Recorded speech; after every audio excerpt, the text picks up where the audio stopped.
मुल्ला नसरुद्दीन एक बार तीर्थयात्रा पर मक्का गए और रास्ते में मदीना में भी रुके। जब वह वहां की मुख्य मस्जिद में घूम रहे थे तब एक हैरान परेशान विदेशी पर्यटक उनके पास आया और उसने मुल्ला से पूछा, जनाब, आप मुझे यहीं के बाशिंदे लगते हैं। क्या आप मुझे इस मस्जिद के बारे में बता सकते हैं? मेरी पर्यटन की पुस्तिका खो गई है और ये बहुत पुरानी और महत्वपूर्ण मस्जिद लगती है। नसरुद्दीन को भी उस मस्जिद के बारे में कुछ पता नहीं था, लेकिन वह पर्यटक को यह जताना नहीं चाहता था। उसने बड़े उत्साह से पर्यटक को मस्जिद के बारे में बताना शुरू किया। आप सही कहते हो, यह मस्जिद वाकई बहुत पुरानी और खास है। इसे सिकंदर महान ने अरब फतह करने की खुशी में बनवाया था। पर्यटक को ये सुनकर अच्छा लगा, लेकिन अगले ही पल उसके चेहरे पर अविश्वास का भाव आ गया। पर्यटक ने मुल्ला से कहा, लेकिन मेरी जानकारी के हिसाब से तो सिकंदर महान यूनानी था, मुस्लिम नहीं था।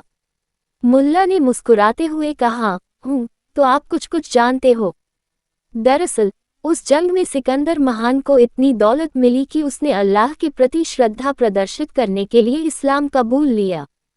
ओहो, पर्यटक आश्चर्य से बोला, लेकिन सिकंदर महान के वक्त में तो इस्लाम दुनिया में आया ही नहीं था। बहुत सही, मुल्ला ने कहा, असल में सिकंदर महान अपने प्रति अल्लाह की दानशीलता से इतना प्रभावित हुआ कि उसने जंग के खात्मे के फौरन बाद नए मजहब को चलाया और वह इस्लाम का प्रवर्तक बन गया।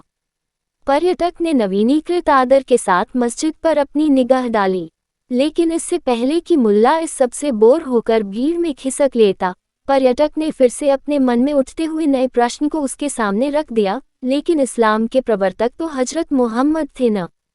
इसे तो मैंने निश्चित रूप से एक किताब में पढ़ा है कि हजरत मोहम्मद ने ही इस्लाम धर्म की नींव रखी थी, सिकंदर महान ने नहीं। मुल्ला ने कहा, भाई खूब, तुम तो वाकई बहुत जानकार आदमी लगते हो। मैं इसी बात पर आ रहा था। दरअसल सिकंदर महान को लगा कि वे नई शख्सियत अपनाने के बाद ही पैगंबर बन सकते थे, इसीलिए उन्होंने अपने पुराने नाम को त्याग दिया और फिर ताजिंदगी मोहम्मद ही कहलाए। सच में, पर्यटक हैरत से बोला, ये तो बहुत प्रेरणादायक बात है, लेकिन सिकंदर महान तो हजरत मोहम्मद से कई सदियों पहले हुए थे। क्या मैं गलत हूँ? 100%, मुल्ला हंसते हुए बोला, तुम किसी दूसरे सिकंदर महान के बारे में बात कर रहे हो। मैं तो तुम्हें उसके बारे में बता रहा था जिसे लोग मोहम्मद कहते थे।